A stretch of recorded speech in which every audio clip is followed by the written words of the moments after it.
Bonjour, bienvenue sur Mon Financier. Après une panne d'Euronext qui a empêché la cotation du CAC tout au long de la matinée, bien la séance a repris tranquillement son cours à la bourse de Paris en l'absence de Wall Street qui est en train donc de fêter Thanksgiving et qui restera donc porte close aujourd'hui. Mais la tendance est en train de s'essouffler avec la réunion de l'OPEP qui est en train de plomber le moral de tous les investisseurs. L'OPEP qui a opté donc pour le statu quo en décidant donc de maintenir le niveau de production mondial de pétrole inchangé, ce qui fait chuter logiquement donc les cours de l'or noir et ce qui se répercute également sur l'ensemble du secteur pétrolier. Le CAC lui reste quand même en territoire positif, il grappille actuellement 0,25%.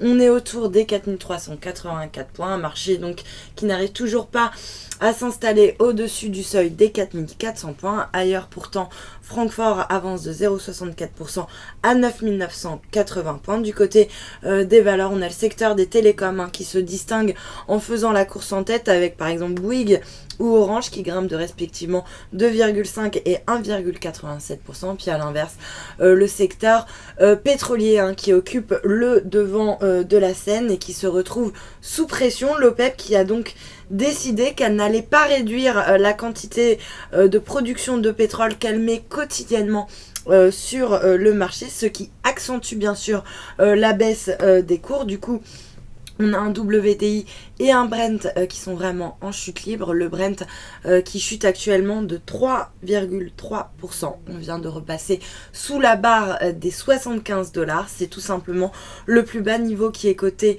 depuis septembre 2010. Donc 4 ans qu'on n'avait pas vu des prix aussi bas. Alors forcément, c'est l'ensemble du secteur pétrolier qui en pâtit avec par exemple Technip qui chute de 4,2% à 53,52 €.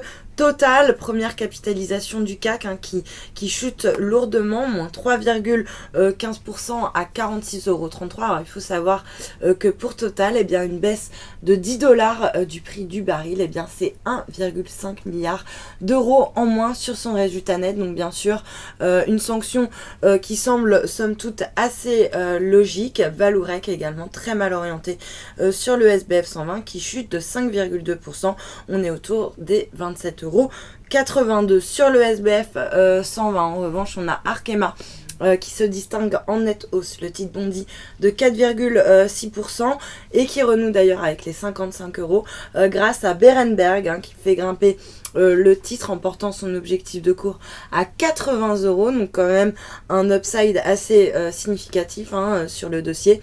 Et puis une confirmation bien sûr à l'achat. Et puis parmi les autres valeurs qui se distinguent dans le vert, Rémy Cointreau qui bondit de 2,36% grâce à un résultat opérationnel courant supérieur aux attentes et ce, malgré la contre-performance de la Chine. Et puis, pour terminer, sur le marché d'échange, peu de mouvement, finalement, un euro qui repasse sous le seuil des 1,25, 1,24,97 par rapport au dollar, il reste stable par rapport au yen autour des 147 yens, et puis pareil pour le billet vert qui reste à peu près stable face à la devise japonaise, on est autour des 117,65 yens. Voilà pour ce point marché, restez avec nous, très bonne journée.